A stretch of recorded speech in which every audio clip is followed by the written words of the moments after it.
Welcome to Archeotech Assimilation, where we discover and investigate the technology of the Imperium and the tools of chaos.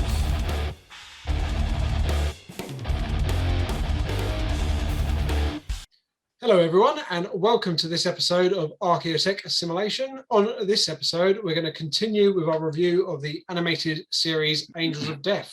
My name is John, and here to help me today is Tommy. Hello guys. And Glenn. Hiya. How you doing, guys? Do you enjoy this one? Yeah, it was good. Yeah, I'm good, and so is it. Good. Cool.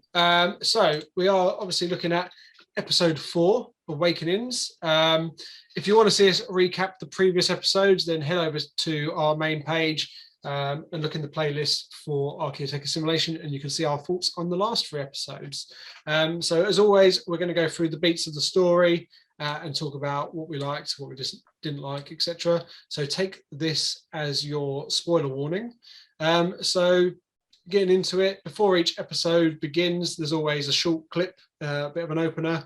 Like last week, we had an awesome scene with Chaplain Raphael smashing down a wall and killing heretics, and this episode was no different. And just to talk us through, I'll hand over to our resident blood angel. Tom, tell us about this. Bad idea. Go on. So yeah, I didn't expect to see obviously such a main character in any of this.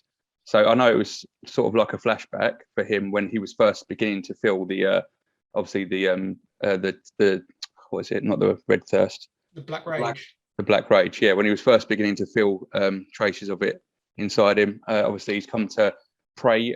I think that was sanguineous. It was pretty dark there. I'm assuming it was sanguineous. I think I could see some wings there. And obviously, Mephiston's interrupted because you can't get peace when he's around. By the seems of it, he's lurking in the shadows. And he comes out and he gives a little speech and basically says, "Yeah, it's hopeless, mate. You can't get rid of it.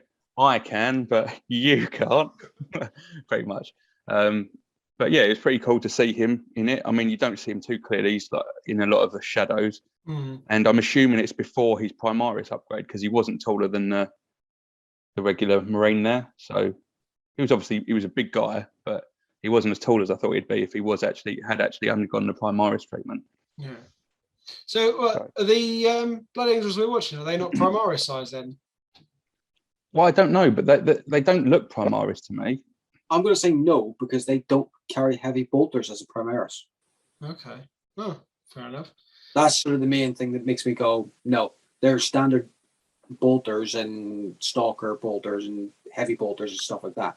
That's all tactical squad gear, not Primaris stuff. All right. So, oh well. Anyway, how long do you reckon? Do we know how long do you serve with the Death Watch? Until the job's done. Oh, okay. So we don't know necessarily how long ago this was. No. And that is one thing I looked up as well with regards to his shoulder pad, because I wanted to make something for my army as well with like that, so that it's as if someone's served his time and he's come back to the chapter, and they do keep their shoulder pads afterwards. Yeah. That is one thing they do keep. They just swap it over from the other side so that they can have their chapter badge logo back on there as well. But they keep them ever after. Cool. What did you think of Mephiston's appearance and stuff in this episode? Was it how you imagined it? Of what I did say, I like the voice. The voice sounded pretty decent. But you didn't get to see a lot of him. Like I say, he was a lot in the shadows. His armor looked pretty cool when you did see it. It was pretty shimmering and looked pretty neat. But yeah, I thought it was just a cool little cameo really for him, wasn't it? You didn't see too much, but I don't think they would. It's not supposed to be based around him. It's just a little bit of there's Mephiston sort of thing. But it was decent. I thought it was a bit pantomime the way he was hissing at him. But then I think that's almost what he is anyway. If you look at the collar and the sort of like Bram Stoker Dracula sort of feel to him and all that. I must say I wasn't a fan of the voice. No, it's the only reason I liked it. I shouldn't say like it. More it suits him is because I've got the I can't remember which one it is. You know the book about Dante. I think it's just called Dante actually, as it goes. And I've got the Audible version of it, and the voice in that. I think this might be the same guy because it sounds pretty much identical. So in my head, it's sort of like it sounds right. But yeah, that's the only reason I thought it sounded. It wasn't terrific or anything. It wasn't as deep as I thought it maybe could have been. That's the thing. Like I was expecting more of a more booming, noble voice. What was a bit. It just looked a little bit old and frail as well. But like I say, maybe this is pre-Primaris upgrade. So Yeah, but still a badass, and he's a blood drinking lunatic, so he should be quite fresh faced. maybe he's just trolling him, hanging around in the shadows, taking the mick, telling him because he basically tells him to stop whining and get on with it, doesn't he? Yeah, pretty much. And says, "Go do your duty. Put the black on. You're not scared of what you're going to do. You're just scared that you can't control your black rage, but you're gonna have to go face that alone, buddy." And kicks him out. And what's the thing that he gives? He gives him like a vial of blood. Yeah, it almost looked like he was. I don't know, but I'm sure people can correct us. Yeah. But it's almost like a good luck charm. Almost like a priest would give someone rosary beads. So when you're feeling the rage build up, because you see him playing with them, don't you? Yeah. When he's feeling that. So maybe it's just some sort of something to concentrate his mind on. Cool. Right. So then we obviously have the opening credits and move on to the main story. So we catch up with our squad of Blood Angels who are crawling through or walking through the tunnels following a trail of Xenos corpses. A few of them sort of seem to be under the impression they're going to find Captain alive and well. And then Kazarian warns them to lower their expectations, which happens a few times through the episode when they're all sort of like, oh, he must be down here. He keeps saying, no, he's probably dead, and ruffles them up the wrong way. Right old buzzkill, isn't he? Yeah, pretty much. But if he didn't have the Black Rage coming on, he's the best. He's the leader out of all of this. Archeon, wherever he's the sergeant, he's supposedly in charge, I think. Yeah. But he would be the better leader if he didn't have that. Oh, definitely. I mean, even with it, it's only because he's been away that causes like the tension, isn't it? And we'll get to sort of a bit more of that shortly. But yeah, I agree. He's definitely he's the main character, isn't he? I think what made it for me as well, I know he's been in the Death Watch, so obviously he's learned a lot of new tricks that the others maybe don't know. But is it Archeon? How do you spell it? Archeon? Or something like that. Anyway, the sergeant, when they find one of the corpses and they're trying to work out what's gone on, and he's got like a medical thing on the front of his helmet, so he must have been sort of like in medical training or something like that. He didn't have a clue what was going on, and Archeon had to tell, and Kazarian had to tell him, "Oh no, this and this has happened," and then he went, "Oh yeah," it's sort of like, yes, correct. I was going to get to that. So they're sort of trailing on, and then elsewhere we have the Gene Stealers and the cultists getting ready. And what did you describe what was going on, Glenn, before we started this? Well, we've seen that some of the leaders doing a bit of rabble rousing. That's it. Yeah, rabble rousing. Rabble rousing. He's getting their rabbles roused, ready to go hunt down the Blood Angels. What we was just trying to work out, like what sort of rank he holds, because he's obviously like running the operation with these guys, isn't he? That kind of guy's probably like the equivalent of like mid-level Imperial Guards. I don't want to say captain, higher than sergeant, not quite, like sort of somewhere in the middle, military-wise, in charge of like multiple squads and detachments and stuff, but still takes his orders from, the stuff that is closer to the top of the Tyranid food chain. But he rabble rouses anyway. He sends these guys off in their hundreds to find the Blood Angels, who are still obviously scouring the tunnels until they find the source of the captain's signal in the form of a lost arm laying on the floor. There's an army of dead like Gene Stealers and cultists laying around, and again some of them are saying that the captain must still be alive until Kazarian sees a trail and says that it looks like an armored body was dragged away. And again they all say, why do you have to always look on the be a downer? Pretty much say that to him. And as they all start to leave to follow the trail, Raphael collects the captain's sword and hands it to Archeus, I think his name is Archeus, the other That's the one. the other sergeant, and then they move on, and then bald dude, he's sent his army off, and he's heading down another tunnel, and then we've got bald lady somewhere else talking to him, either by Vox or telepathically. I don't know what she's doing, holding onto the window. I think we're going telepathy on that one. Yeah. Yeah, because that's definitely a Gene Stealer cult psyker type person. Mm. And she says, "Where are you going down to find our chained up siblings?" And he says, "Yep, the many armed god awaits them, and it's the hour of their ascent to the stars is approaching, and they won't allow the unclean, keeping them from his embrace." And she says back to these creatures that they're impure, and he says that even their kind will find purpose against the false angels. So what are we thinking with the many armed god? I mean, I'm assuming it's just the hive mind, the main leader of the Tyranids or whatever. Or I mean, because the many armed god in my mind reminds me of Slanesh for some reason. Does Slanesh have more than 2 arms, or is that Cinch, or one of them does? Yeah, at least a couple of them do. No, the many armed gods, completely Tyranid thing, is basically the cultists worship the brood lord that's over them, and then as they would worship the Tyranids in general as well. But the brood lord is the one that's why I keep bringing up the brood lord that's eventually going to fight the dreadnought. That's my right. Yeah, they're basically in charge of the cult. Yeah, because they're obviously, isn't it? Their dream is to meet the hive mind or meet the Tyranids and then be one with them. The fluff's a bit sketchy on that. It used to be their presence would summon the hive mind, but usually the Gene Stealers would run away because they don't want to be reabsorbed by the hive.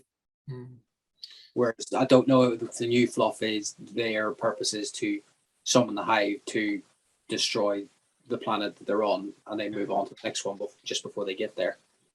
Not 100% on the new fluff. So, like, their plan at the minute seems like they're one way or another. They're expecting Tyranids to arrive pretty soon. Yeah. So, not good. So the unpure thing they're talking about is that thing in the bottom picture. And the bald guy, he says, like, he's talking to it, saying it was supposed to be chained up here and left, but now he's going to use it because even something unpure has a use, and releases it, and some others telling it to hunt. And what was we saying this thing was called? Aberrant or something, Aberrant. or possibly the other thing, what Glenn was saying. And on how big it is, to say they're an aberrant or an abominant.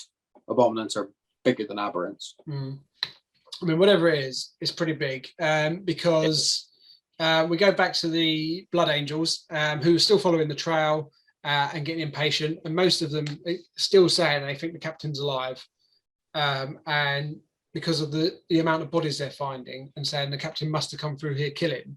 And Kazarian says, look closely at these wounds. They were caused not by an Astartes, but by something else. And then Ancaeus snaps at him and says, look, you're always looking for the worst option. What's wrong with you? And Kazarian says, you should be open to the truth and not just look for what you want. And while they're walking, some of the others are reminiscing about a battle against some orcs, saying about the strength of the captain and how great it was. And Kazarian says, yeah, he was great, but that was a long time ago.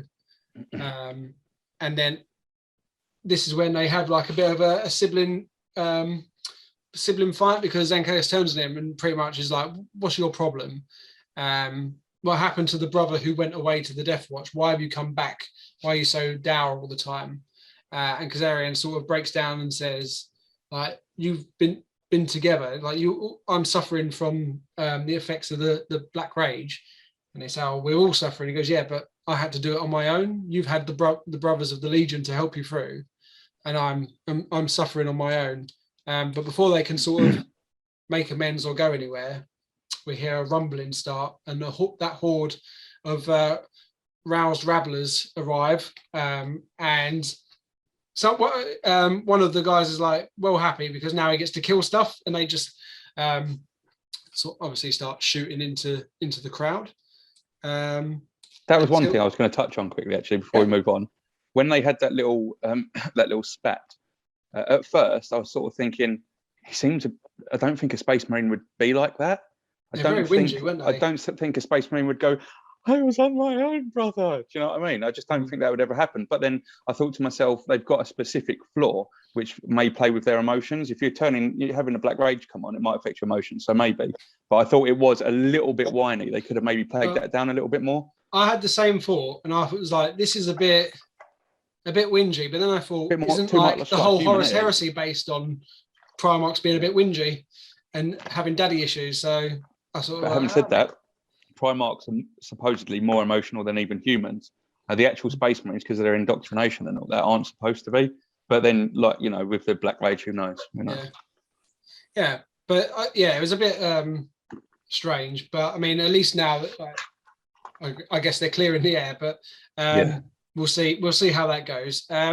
So one of the guys, he gets sent to clear a side passage. And as he looks down, he leans forward and goes, something's coming. And then within a second, he just gets absolutely smashed against the back wall. And he's got these massive gashes in his armor. And clearly he's dead. And then that aberrant appears out of nowhere. And what? Aberrant? Is that what we said? I can't even remember. We've said so many different words now. Well, the thing the bald guy was talking to, a couple of them turn up, because I think there's definitely more than one. I think the term we'll go with going ahead is big gribbly. Say that again, mate. That's a big gribbly. You've got big gribbly. And you've got the big gribblies. Okay. These are the biggest gribblies so far. Yeah. So the biggest gribbly we've seen so far, and I'm sure there's more than one big gribbly. They start like smashing Blood Angels around, and then like one of them's getting overpowered and put down onto his knee. So he pulls his knife out and stabs, I think, like his flamer tank, and blows both of them out of the air. And then sort of a tragic scene. What actually one good scene is, like, as Kazarian's fighting, every time he gets hit, the screen sort of blacks around him. So like, the color flashes red and black, doesn't it? Yeah. So it's like every time he's hit, it's like you can just see a flash. And he gets hit particularly hard and sort of blacks out. And as he turns around where the big gribbly's about to take him out, Raphael's standing there and then turns and just takes a massive blow to the face from the big gribbly sword. And then with Kazarian screaming his name out, the episode ends. And I was like you said in the chat the other day, I was like, I can't believe that's how they ended it. So I thought, good episode. Yeah, I did enjoy it. Yeah. That was. So, do you think Raphael's dead? See, this is the thing. This is probably the best and most frustrating cliffhanger they've ended on yet. Yeah. This like the ultimate. I have to watch the next one because like there's definitely some people dead. Yeah. Raphael, I don't know. Is it just going to be, oh, the lens light's going out in his helmet? His helmet's damaged, or is his brain leaking out of his nose? We don't know yet. Yeah, I mean, I think it just looks like severe damaged helmet, and obviously he's going to have a nice scar, but I don't think he'll be dead. Unless he broke his neck. Oh, maybe. I hope not. Maybe not. Maybe. But these things, because that was what they were saying before they entered the tunnel, weren't they? That these things can kill Space Marines. And obviously we've seen that first guy just got slashed across the chest. So, right, come on, put cards on the table. Right, who thinks he's dead? I think he's dead. I don't think so. I think he's too big a character to be dead yet. But then I also think we've had definitely this episode and the last one, we've had as many scenes of him swinging around his weapons around and shouting inspiration. We had 2 really good scenes of it, so maybe that's all we're getting from him. I don't want him to be dead. But I do think he is, yeah. Second character, the captain. I think he's still alive in some form. Yeah, he'll be alive somewhere. He'll be completely mutated though, or mutilated, one of the two. Mutilated, probably. Yeah. Although the one thing that bothered me about the whole thing, the thing they were tracking was in his glove. Yeah. That seemed like a really stupid place to put a tracking device. would you not put it in like your chest? Because 40k, you can lose an arm, you'd probably be all right. Lose a head, or get your middle of your chest plate busted open. A lot less likely to be okay. So, well, it could have been in his sword as well, but then that's just exactly the same thing. It could easily be lost the same. So I don't know. Unless it's like the whole suit does it, and that bit's just because it's been left behind. Well, the only reason I'm thinking his sword is because sometimes they have tracking, and because when they teleport in Terminators, they have tracking things in their weapons, don't they? Like Vulcan had in his hammer or something like that. I think that was more of a Vulcan, to be honest. Or maybe it was thing, just some plot armor to get us there. Because if there was a chest laying there, there wouldn't be much captain to find, would there? Exactly. Yeah, so it's getting good. Well, it's been good. Like this series, it's just ramping up. I'm looking forward to episode 5. I'm hoping we get it next week and they don't pull a swerve and make us wait a couple of weeks for the next one. Yeah, that would piss me off, to be honest. With one or two, like about an hour or less coming out per week, I think they'd have to keep it going. Yeah. And nothing from the sort of ball. No, there was no balls in this episode. No. But you did manage to say you was getting smashed up against the wall. That sounded pretty naughty. Playing wall ball. Ball.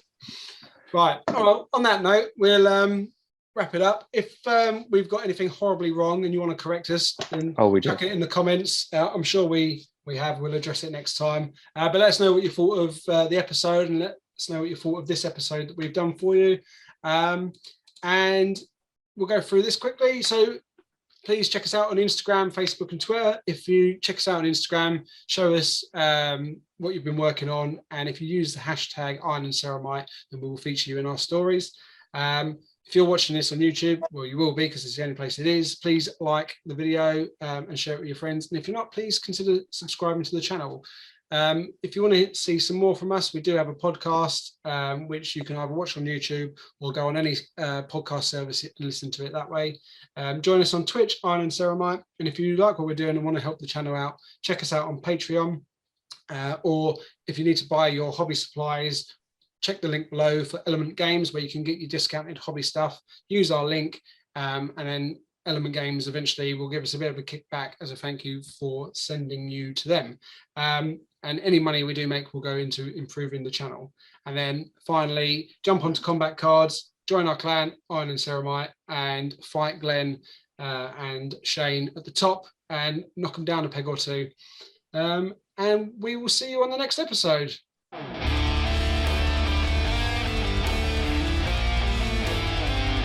As always, we would like to thank you for listening to our Iron and Ceramite podcast. If you liked us, then you can also find us on YouTube, Facebook, Instagram, and any other good podcast services.